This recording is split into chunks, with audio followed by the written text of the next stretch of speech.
오늘 저는 위기를 기회로 만드는 영성, 십자가 영성이라는 제목으로 은혜를 나누겠습니다. 오늘 본문은요, 3주째 계속 요한복음 16장입니다. 특별히 33절에 예수께서 최후의 만찬에서 제자들에게 마지막 주신 말씀, 저는 이 말씀이 왜 중요하게 이렇게 3번 연속 설교하느냐. 지난주에는 우리가 환난을 당하나 담대하라. 담대할 수 있기 위해서는 3가지라고 그랬죠. 첫째가 죄가 없어야 돼요. 하나님 앞에 회개하고, 둘째는 옳은 거를 우리가 따라가야 돼요. 그 중에서도 진리와 사랑, 사랑과 진리죠. 3번째는 예수님께 우리가 초점을 맞춰야 된다. 주님을 바라봐야 된다. 그랬거든요. 그런데 이 코로나 시대에 그 어느 때보다도 우리가 필요한 게 뭡니까? 여기 2가지예요. 여기 보니까 평안을 누리게 함이라 그랬어요. 평안이 우리에겐 필요합니다. 두려움이나 걱정이나 불안이나 이런 것 때문에 시달리지 말고 환경과 조건에 관계없이 우리 그리스도인은, 우리 하나님의 자녀는 하나님이 주시는 모든 지각에 뛰어난 평강이 주어질 수 있어요. 그걸 하나님 주셨어요. 2번째는 뭡니까? 담대하라. 용기. 그 어느 때보다 우리는 용기가 필요합니다. 주눅 들고 기죽지 말고, 예수 그리스도가 바로 우리의 구세주이심을, 살아계신 하나님이 우리를 반드시 지켜주시고 구원하심을, 천국과 영생이 있음을 우리는 어떻게 해야 돼요? 담대하게 증거하는 용기가 필요하지 않습니까? 그래서 이 평안과 용기가 필요하기에 이 말씀이 너무나도 중요하기 때문에 오늘도 제가 이 말씀을 가지고 저와 여러분을 지켜주는 거는 영성의 영성. 여러분이 이 영성이라고 그러면 무슨 기도원은 수도원에서 도 닦는 거로 생각하시면 안 돼요. 영성이 뭐냐면 바로 하나님과의 관계입니다. 하나님이 나와 함께 하신다. 시작. 하나님이 나와 함께 하신다. 이것이 요지부동이 되는 게 그게 영성이에요. 최고의 하나님과의 좋은 관계는 뭡니까? 하나 되는 거예요. 하나 되는 거.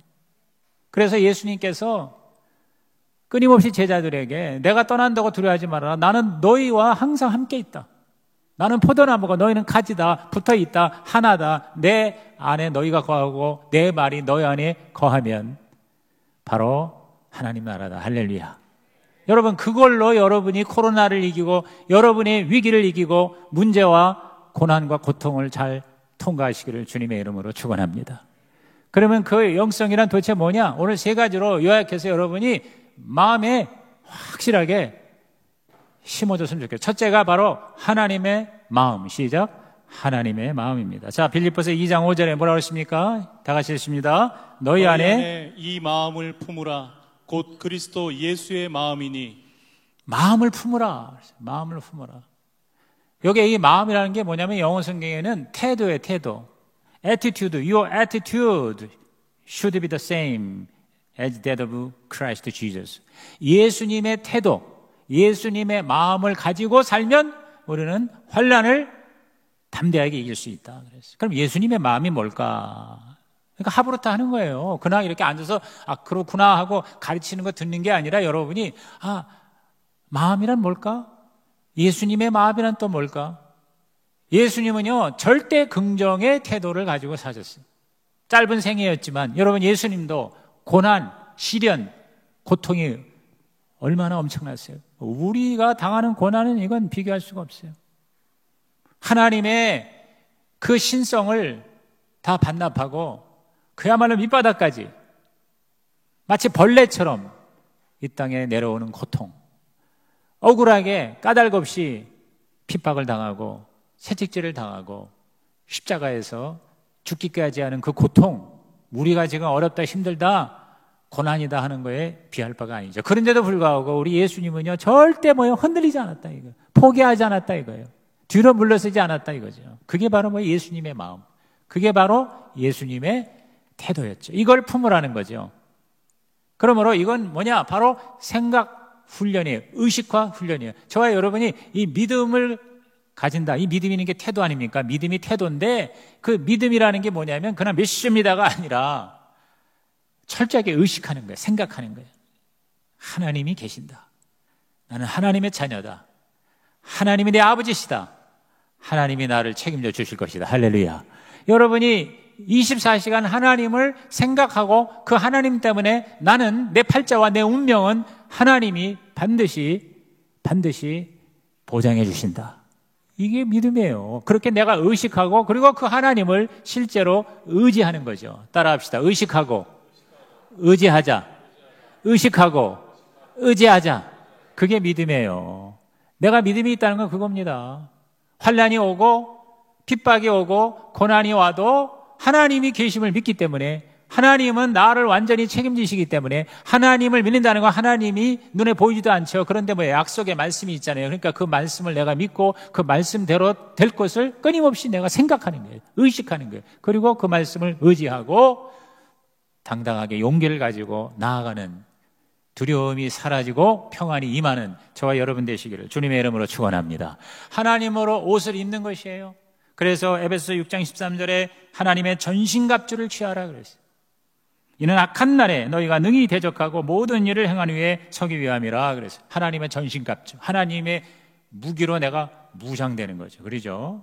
그러니까 우선 의식으로, 여러분이 의식을 계속 하다 보면 무의식 중에도 잠자는 숨 쉬는 순간에도 하나님이 나를 떠나지 않는다고 하는, 여러분 그런 하나님의 마음이 저와 여러분의 마음을 점령하시기를 주님의 이름으로 축원합니다. 그러면 우리가, 아니 죽어도 우리는 천국인데 누가 나를 억울하게 힘들게 해도 하나님은 그걸 다 내려다 보신다고 하는 것이 의식이 된다면, 그게 저와 여러분의 마인드가 되고 여러분의 마음이 된다면 여러분 뭐가 문제겠냐 이거예요. 이길 수 있다는 거죠. 할렐루야. 여러분이 전신갑주하니까 전신갑주가 뭔지 여러분이 생각을 하셔야 되잖아요. 의식을 해야 되잖아요. 진리의 허리띠라는 거예요. 의의 흉배라고 하는 거예요. 평안의 복음의 신발이라는 거예요. 또한 믿음의 방패라는 거예요. 구원의 투구라는 거예요. 성령의 검, 곧 하나님의 말씀이라는 거예요. 여러분 이것을 자꾸 우리는 어떻게 해요? 생각하고 의식하고 묵상하고 읊조리고, 그리고 어떻게 해요? 암송하고. 그래서 그 말씀으로, 하나님의 마음으로, 예수님이 가지신 그 마음으로 저와 여러분이 어떠한 것도 이길 수 있다는 이 태도. 태도가 사실보다 중요하다고 그랬잖아요. 이거 중요한 말입니다. 태도가 사실보다 중요하다. 시작. 태도가 사실보다 중요하다. 문제라는 사실보다 그 문제에 대한 나의 반응인 태도가 더 문제일 수가 있죠. 완전히 그냥 나는 이제 죽었다. 그게 더 문제라는 거예요. 문제보다 그게 더 문제라는 거예요. 실패했다는 것보다 난 이제 완전히 망했다라고 하는 그런 태도, 그러한 마인드가 사실은 더 문제잖아요. 그렇죠? 그렇기 때문에 예수님의 이 절대 긍정의 태도와 마음을 가지고 환난을 이기고 평안을 누리라, 이렇게 말씀하시는 것입니다. 사무엘상 30장 6절에 보면은 아멜렉 전투에서 이스라엘이 패했을 때에 수많은 군사가 죽었습니다. 그러자 이 아들들이 다 전쟁에 나가서 죽으니까 부모들이요 다윗 왕을 돌로 치려 죽이려고 합니다. 그러자 다윗이 크게 다급하였으나, 크게 다급했다는 게 뭡니까? 큰 공경에 빠졌다고 3번에게 나옵니다. 엄청난 위기입니다. 그러나 그의 하나님 여호와를 힘입고 용기를 얻었다라고 그랬어요. 여호와를 힘입고 하나님으로 옷 입고 하나님으로 내가 무장하고 다시 용기를 내어 나아갔다 이거죠. 바울과 실라도 복음 전하는 것밖에 죄 지은 게 없어요. 그런데 억울하게 감옥에 갇혔어요.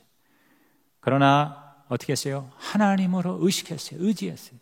한밤중에 바울과 실라가 기도하고 하나님을 찬송하며 죄수들이 듣더라 그랬어요. 기도와 찬송이 뭡니까? 하나님의 마음으로 내가 재무장되는 것이, 그게 예배고 그게 기도고 그게 바로 찬양인 것이. 여러분이 이렇게 와서 예배 드릴 때에 지치고 피곤하고 낙심하고 도대체가 되는 게 없고 코로나 때문에 이게 지금 밥을 먹고 살아야 할지 막막한 여러분의 마음에 주님의 마음이 들어와서 그러한 상황도 능히 견딜 수 있는 여러분, 하나님의 놀라운 임재하심이 있기를 주의 이름으로 축원합니다. 우리는 죽어도 천국이니까. 최악이 죽음인데 죽으면 천국이라니까. 여러분 이게 바로 마인드예요. 이게 바로 하나님의 마음이에요. 하나님의 말씀, 하나님은 안 보여요. 하나님 어떻게 만나요? 근데 말씀이 하나님이에요. 그러니까 우리가 말씀을 듣고 여러분이 예배 때 힘을 얻고 하나님 말씀이 내 안에 있어서 내 안을 채워서 하나님의 마음으로 무장될 때에 우리는 그걸 의식하고 그걸 의지할 때에 저와 여러분의 시련이 깊을수록 오히려 그 시련이 저와 여러분의 믿음을 크게 하고 더 큰 축복을 누리게 하는 결정적인 계기가 될 줄로 믿는 것입니다. 여러분, 우리가 어려움을 당할 때에 더 큰 믿음이 생겨요. 하나님은 그렇게 고난과 고통을 통해서 우리를 연단시키는 겁니다. 스페페드라는 분이 계셨어요. 그는 변호사고 대학 교수였고 그리고 시카고에 있는 그 유명한 무디교회의 재정 담당 집사였습니다. 돈을 많이 가진 사람이었어요. 그런데 1871년 시카고의 대화재, 유명한 사건입니다. 거의 모든 시카고의 건물이 다 탔어요. 무디 교회도 다 불탔어요. 이 스페포드 이 사람이 가진 별장도 다 불에 타고 말았어요. 너무 충격을 받아서 그 아내가 병이 들었네요. 그래서 의사가 좀 이렇게 환경을 바꿔보라고 그래서 여행을 떠나기로 했습니다.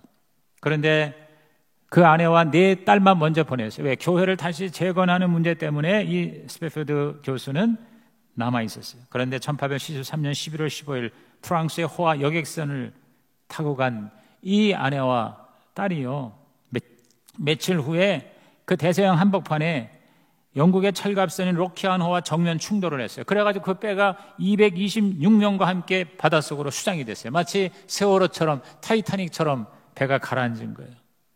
구사일생으로 아내만 살아남고 4딸이 다 물속에 빠지게 되었습니다. 9일 후에 그 웨일즈에 도착한 아내가 전보를 쳤습니다. 나 혼자 살아났어요. 충격을 받은 이 스페페드 교수가 앞이 캄캄했습니다. 사랑하는 4딸을 잃고 정신없이 헤맬 그 아내를 구원하기 위해서 배를 탔습니다. 며칠 여행 이제 그 배를 타고 가는데 마침 그 사고가 난 지점을 지나갑니다. 선장이 얘기를 합니다. 그 딸들이 잠긴 무리를 지나게 될 겁니다. 그 말을 들을 때 아픔과 슬픔으로 이 스페페드 교수는 하나님 앞에 울부짖었습니다. 하나님 울부짖었어요. 그런데 갑자기 한밤중에 기가 막힌 하나님의 평안이 이 스페페드 교수의 마음속에 들어오기 시작합니다. 그래서 그 자리에서 시를 썼습니다. 내 평생에 가는 길 순탄하여 늘 잔잔한 강 같든지 큰 풍파로 무섭고 어렵든지 나의 영혼은 늘 평안하다. 내 영혼 평안해. 내 영혼 평안해. 우리가 즐겨 부르는 413장 찬송시를 이분이 그 자리에서 작시하신 것이에요. 가장 고통스러운 자리에 하나님의 임재가 초월적으로 이 아들에게 임한 것입니다. 여러분, 저와 여러분이 편안할 때는 하나님 찾기가 어렵습니다. 내가 다 잘나서 잘해서 하는 줄로 압니다. 내가 도저히 감당 못하는 어려움이 봉착할 때 그때 우리는 하나님을 찾아. 아예 예수 안 믿는 사람은 완전히 절망하고 자살하지만 예수를 믿는 사람은요, 어려움이 있을 때, 고난이 있을 때 하나님을 찾게 되어 있어요. 그때도 하나님이 가까이 나에게 임재하는 경험이 될 수 있다는 거죠. 그래서 C.S. 루이스는 그런 얘기했어요. 편안할 때는 하나님의 음성이 안 들린다는 거예요. 그런데 고난에 처했을 때에 하나님의 음성이 크게 들린다는 거예요. 그래서 고난은 바로 확성기라 그래서 하나님의 확성기다. 하나님의 스피커다. 오늘 여러분이 지금 어렵습니까? 힘듭니까? 여러분이 하나님을 더 가까이 만나고 하나님의 음성을 제대로 들을 수 있는 기회가 되시기를 주의 이름으로 축원합니다. 두 번째로 이 영성이라는 건 뭐냐면 하나님의 시간, 하나님의 타임을 기다리는 것이 영성인 것이. 우리는 자꾸 내가 생각하는 시간에 내가 생각하는 방식으로 하나님의 응답하기를 구하는데 하나님은 그렇지 않아요. 하나님은 우리보다 훨씬 더 잘한단 말이에요. 하나님은 우리보다 더 완전하신 분이에요. 그렇기 때문에 우리에게 최고의 베스트 타임을 하나님은 아시기 때문에 하나님은 그때를 정하시고 우리로 하여금 기다리게 하신다는 것이죠. 하박국 2장 3절 다 같이 시작. 이 묵시는 정한 때가 있나니 그 종말이 속히 이르겠고 결코 거짓되지 아니하리라. 비록 더딜지라도 기다리라. 지체되지 않고 반드시 응하리라. 묵시 하나님의 음성, 하나님 나의 주신 꿈, 하나님의 마인드겠죠. 이 하나님이 나에게 주신 그 플랜이 정한 때가 있다고 그랬어요. The appointed time, the divine time, 즉 하나님이 정하신 하나님의 시간표에 그것이 이루어질 것이다. 속히 이루어질 거다. 비록 더딜지라도 기다리라 그랬어요. 기다리라 그랬어요. 여러분, 저와 여러분이 기다리는 게 필요합니다. 그게 바로 영성입니다. 당장 안 된다고 포기하고 불평하고 뒤로 물러서는 거, 그건 믿음이 아닙니다. 그거는 주님의 마음이 아닙니다. 여러분, 기다리는 자에게 하나님은 반드시 응답하시고 회복시켜 주실 줄로 믿는 것입니다. 저와 여러분의 회복의 날이 올 줄로 믿습니다. 여러분, 이 코로나가 쉽게 진정은 안 될 것이에요. 다 예상합니다. 적어도 2, 3년. 그럼 2, 3년 동안 우리는 완전히 끝장납니까? 우리는 그냥 아무것도 못하고, 한 2, 3년 동안 그럼 예배도 안 드리고, 2, 3년 동안 우리는 기도도 안 하고 그러고 맙니까? 그냥 그것만 기다리고 쳐다봅니까? 아닙니다. 오늘 저와 여러분이 바로 하나님의 정한 때가 있을 것이다. 그때를 더 열심히 기다리는 거예요. 우리는 궁극적으로 완성되고 끝장나고 이긴 게임에 들어가고 있는 거예요. 우리는 영생 천국을 이미 가진 자예요. 그러므로 우리는 그 하나님의 때에 기다리는 거예요. 이왕 기다리는 거 억지로 할 수 없이가 아니라 기쁘고 즐겁게 그저 참는 것만이 아니라 누리는 기다림이 되기를 주님의 이름으로 축원합니다. 여러분, 하나님의 관점에서 보면은요, 우리가요 잠깐 당하는 이 고난이요 진짜 순간이에요. 순간. 영원에 비할 때 우리의 일생을 전체를 갖다 대놓는다도 우주 속에 점 하나밖에 안 되는 거예요. 그야말로 아무것도 아니에요. 저와 여러분에게는 영생이 있고 생명이 있는 거죠. 그 하나님의 때, 그리고 이 땅에서도 반드시 고통에는, 제가 늘 얘기하죠, 고통에는 길이 있고 뜻이 있고 끝이 있고 상이 있다고. 그러므로 반드시 우리가 믿음으로 기다리면 하나님의 마음으로, 그 태도로, 절대 긍정으로 하나님을 놓치지 않으면 반드시 하나님이 정한 때에, 하나님의 카이로스에, 하나님의 그 신적인 시간에 반드시 저와 여러분을 새롭게 회복시켜 주실 줄로 믿습니다. 그게 우리의 희망이에요.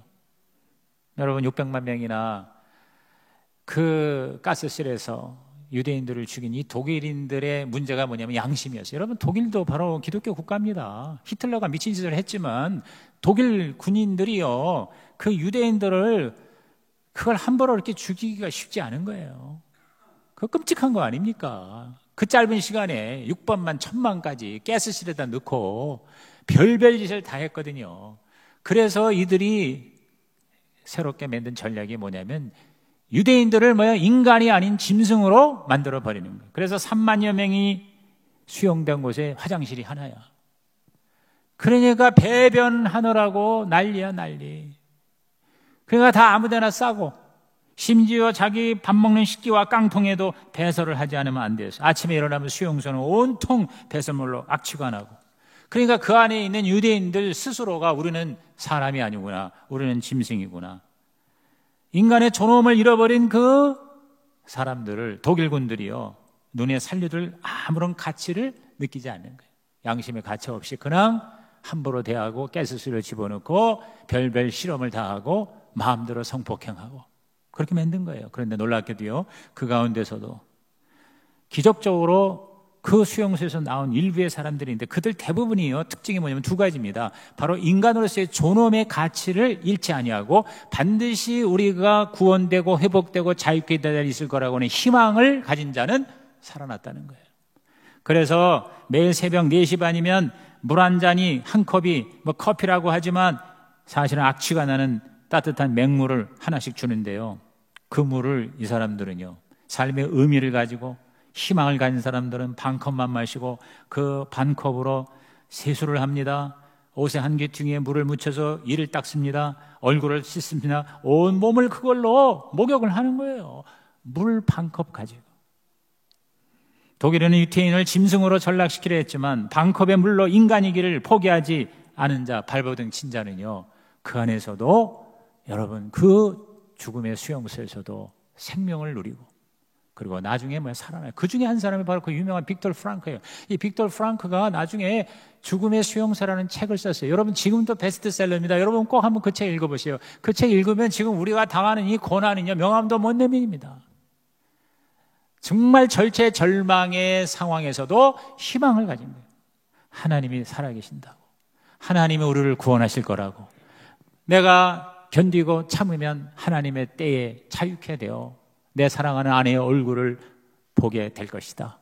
이런 삶의 의미를, 그러한 기대를 가지고 희망을 잃지 않고 사는 사람들이요, 다 나중에 자유함이 됐다는 거예요. 그래서 이 빅토르 프랑크가 나중에 위대한 심리학자가 되었어요. 로고페라피라고 하는 그 고통에도 의미가 있으면 사람은 살아남는다, 영광스러운 존재가 된다. 우리 한국의 이시영 박사가 이거 제일 좋아합니다. 그래서 수많은 사람, 수많은 절망한 사람, 우울증에 시달리는 사람, 자살하려고 하는 사람, 이 로고 테라피로 살리는 거예요. 바로 하나님의 때, 저와 여러분 천국의 소망으로 날마다 평안을 누리고 담대함을 잃지 마시기를 주님의 이름으로 축원합니다. 갈라디아서 6장 9절 우리가 너무나도 잘 아는 말씀이죠. 우리 암송 말씀입니다. 큰 소리로 시작. 우리가 선을 행하되 낙심하지 말지니 포기하지 아니하면 때가 이름에 거두리라. 여러분, 이 말씀은 너무너무 좋은 말씀이에요. 선을 행하는 거, 낙심하지 않은 거, 포기하지, 이게 바로 하나님의 마음이에요. 그런 하나님의 마음을 가질 때에 우리는 때가 이름에 그랬어요. 때가 이름에 기다리라는 거예요. 하나님의 때, 하나님의 방법, 이게 가장 완벽한 거예요. 우리가 생각하는 거하고 달라요. 시편 31편 15절에 나의 앞날이 주의 손에 있사오니 내 원수들과 나를 핍박하는 자들의 손에서 나를 건져주세요. 여러분, 다윗은요 우리보다 더 많은 고난과 시련을 겪었는데요, 그러나 그의 이미지는 영광이잖아요. 그 이유가 뭐냐면 자신의 운명이 하나님의 손에 있다는 거야. My times are in your hand. 그랬어요. 내 시간이 주님의 손에 있다. 하나님의 주권적인 섭리를 믿었다는 거예요. 오늘 저와 여러분이요, 하나님의 이 때, 그 하나님의 그 마음, 이것만 있으면 절대 절망에서도 우리는 희망적 존재로 살아갈 수가 있는 것이에요.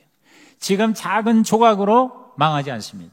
여러분, 조각이 지저분하고 더럽고 못생겼더라도 그것을 이용하시는 하나님의 전체적인 그림의 화폭을 여러분이 바라볼 줄 알기 바랍니다. 거기에는요, 그 진짜 못생긴 그 조각 하나가 아름다운 작품의 기가 막힌 하나의 조각이 되는 거예요. 부분이 되는 거예요. 우리 인생 전체를 하나님은 그렇게 보시고 그렇게 만들어 가시는 것입니다. 이 땅에서 내가 일생을 살고 했는데 아무것도 한 게 없는 것 같아. 허무한 것 같아. 목회를 했는데 도대체가 남는 게 없는 것 같아. 그러나 여러분, 이파리 하나를 그렸는데 그걸로 나는 이 세상을 끝낸 줄 알았는데 천국에 가보니까 그 이파리가 멋있는 나무로 완성이 되더라는 겁니다. 그게 바로 하나님의 플랜이에요. 하나님의 섭리인 것입니다. 다니엘서 7장 22절에 옛적부터 항상 계신 이가 와서 지극히 높으신 이의 성도들을 위하여 원한을 풀어주셨고 때가 이름에 성도들이 나라를 얻었다. 따라합시다. 때가 이름에. 여러분, 성경에는요 이 때가 이름에라는 말이 너무너무 많은 거예요. 이게 바로 하나님의 타임이에요. 하나님의 시간이에요. 브라이언 트레이시가 그런 얘기를 했습니다. 우리 각자에게는 수호 천사가 있는데 하나님이 보내주신 이 수호 천사가 우리에게 선물을 보낸답니다. 선물을. 그런데 선물을 그냥 주지 않고 문제라는 포장지로 이거를 포장을 해서 준대요. 꽁꽁 싸면서 준대요.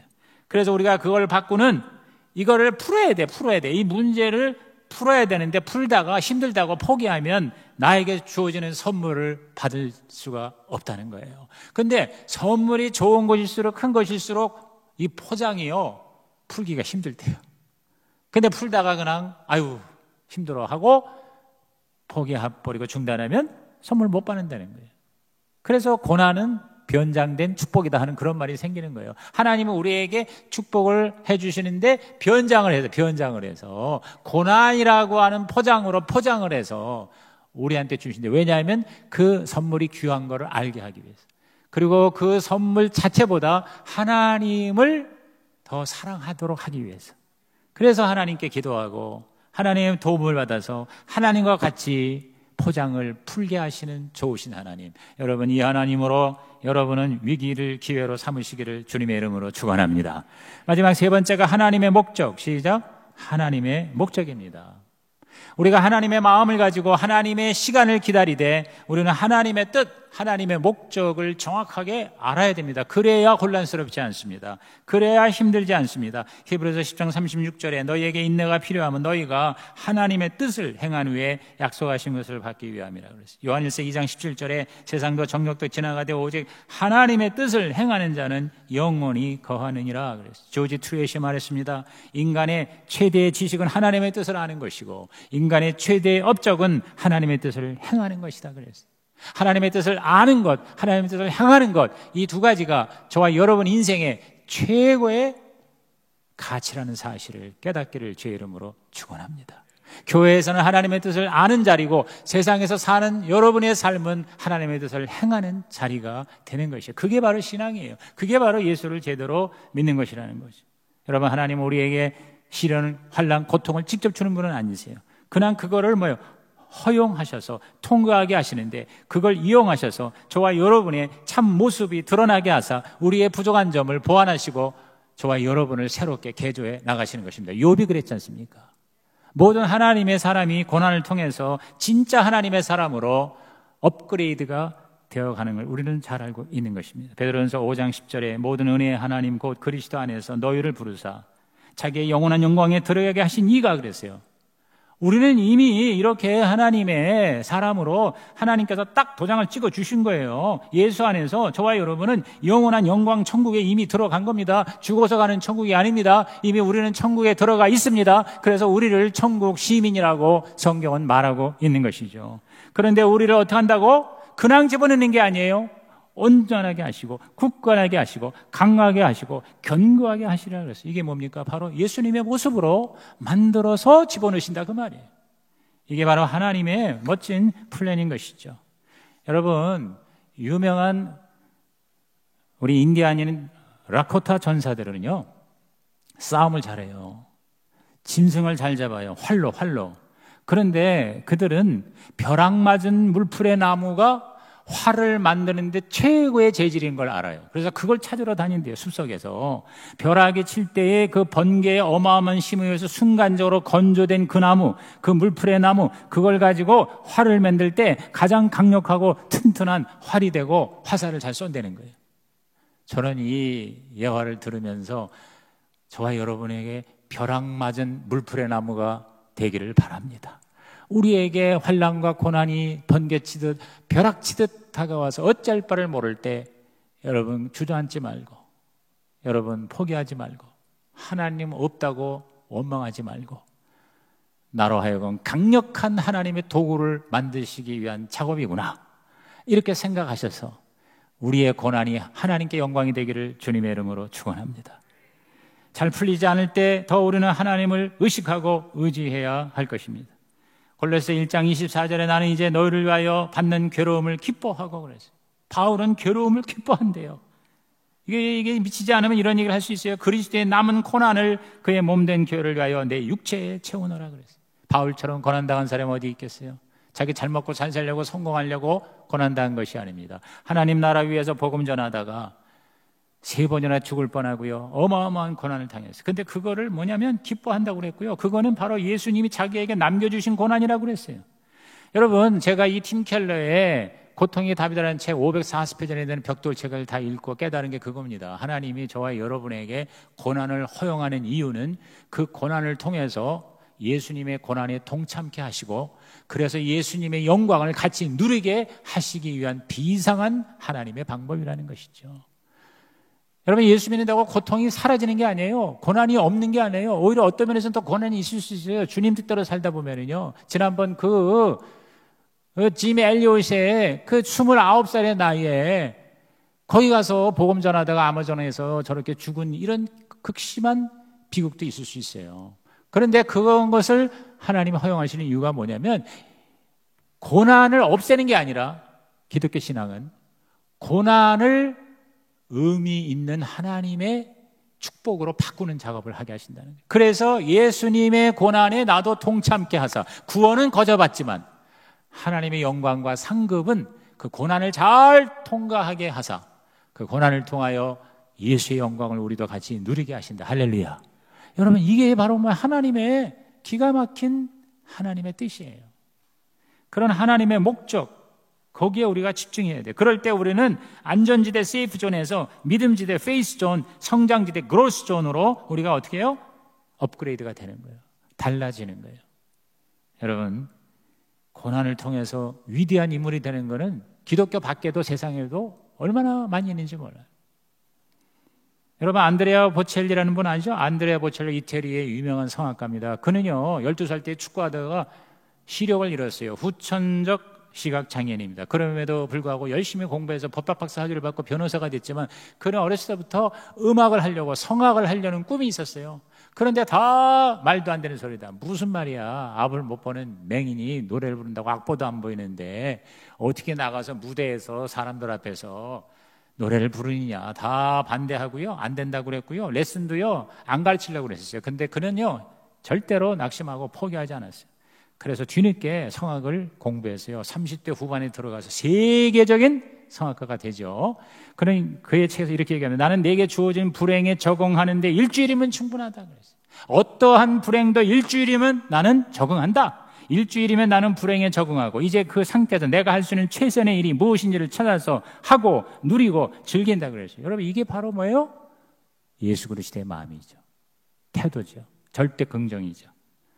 그래서 세계적인, 그래서 그 안 못 보는 그 사람이 노래를 부를 때 노래 자체보다도 그 모습에서 더 감동을 받죠. 우리 잠깐입니다. 제가 특별히 편집을 하도록 요청했어요. 1분 30초. 한번 영상을 보시기 바랍니다. 안드레아 보첼로의 모습입니다.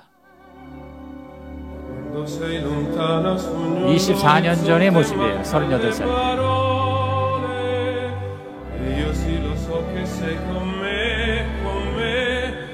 Mia luna, tu sei qui con me, mio sole, tu sei qui con me, con me, con me, con me.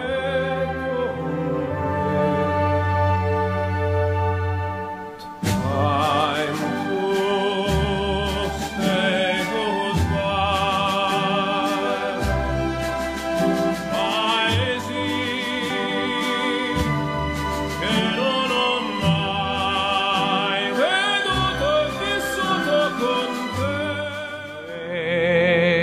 24년 후에 62세 지난 4월 달의 모습입니다. My heart to feel and grace my fears relieved.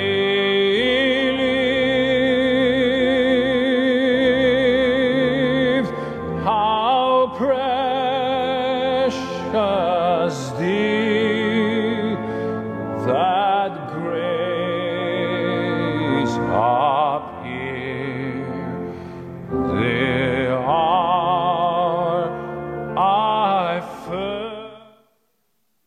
코로나로 모든 게 정지된 상태에서 세계인들을 위로하기 위해서 지난 4월 달에 아무도 없는 곳에 그 이태리의 듀오믹 성당 앞, 제가 거기를 한 서너 번 갔었어요. 그 앞에서 Amazing Grace, 하나님의 크신 은혜를 노래하고 있어요. 수많은 사람들을 위로하고 격려합니다.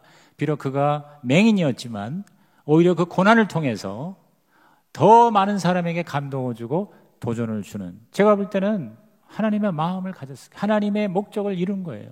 하나님의 때를 기다린 거예요. 그 아까 처음에 그 장면은 그 유명한 그 사라 브라이트만인가 하는 세계적인 성악가죠. 영국의 성악가. 그 성악가하고 같이 저렇게 듀엣을 한 것이 뭐예요? 완전 세계적 스타로 일어나게 하는 결정적인 순간입니다. 뒤늦게 38살에. 이제 그의 나이 62세입니다. 여러분, 오늘 저와 여러분이 어떠한 고난과 시련도 하나님의 마음을 가지고 하나님의 때를 기다리고 하나님의 뜻을 실현해 나갈 때, 추구할 때 우리에게 하나님의 영광이 나타날 줄로 믿는 것입니다. 마지막 디모데후서 1장 12절을 읽고 말씀을 마치겠습니다. 큰 소리로 시작. 이로 말미암아 내가 또 이 고난을 받되 부끄러워하지 아니함은 내가 믿는 자를 내가 알고 또한 내가 의탁한 것을 그날까지 그가 능히 지키실 줄을 확신함이라. 여러분, 이 말씀에 오늘 세 가지가 다 들어 있습니다. 하나님의 마음이 들어가 있습니다. 하나님이 저와 여러분을 능히 지켜주실 겁니다. 절대 긍정입니다. 하나님의 때가 있습니다. 그날까지 그랬어요. 내가 의탁한 것을 그날까지. 그리고 하나님의 목적이 있습니다. 그 의탁한 것, 하나님께서 맡기신 것, 그것을 반드시 이룰 것을 확신한다 그랬어요. 하나님 아버지, 오늘 산부 예배자들이 개인적으로나 가정적으로, 사업적으로, 또 국가적으로, 세계적으로 이런 환난 시대에 우리들이 지나가고 있는데, 정말 오늘 이 말씀을 통해서, 이 예배를 통해서 주께서 마지막 최후의 만찬에 주신 약속의 말씀이 우리에게도 적용되어 모든 지각에 뛰어난 하나님의 평강으로 기쁘고 즐겁게 살게 하시고 7번 넘을지라도 용기를 가지고 8번째 일어나게 하여 주시옵소서. 예수님의 이름으로 기도하옵나이다. 아멘. 우리 413장 내 평생에 가는 길, 우리 스페페드 교수처럼 마음의 평안을 노래하시기 바랍니다.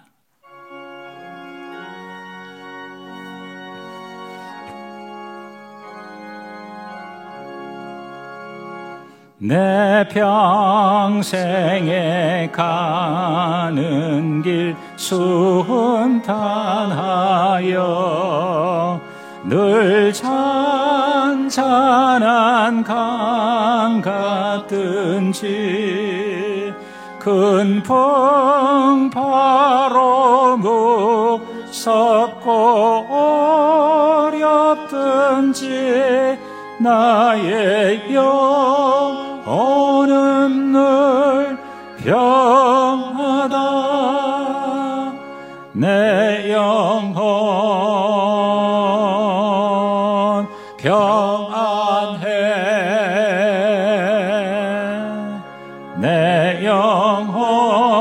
내 영혼 평안해. 저 마귀는 우리를 삼키려고 입 벌리고 달려와도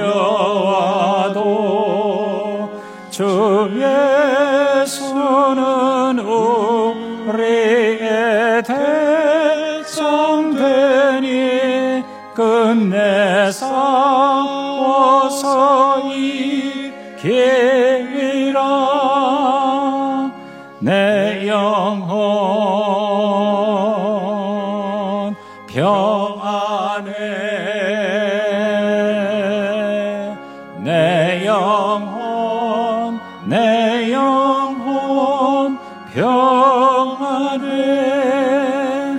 내 지은 죄 주홍빛 같더라도 주 예수께 다 아뢰면 그 십자가 피로써 다 씻으사 힘든 보다도 청하리라.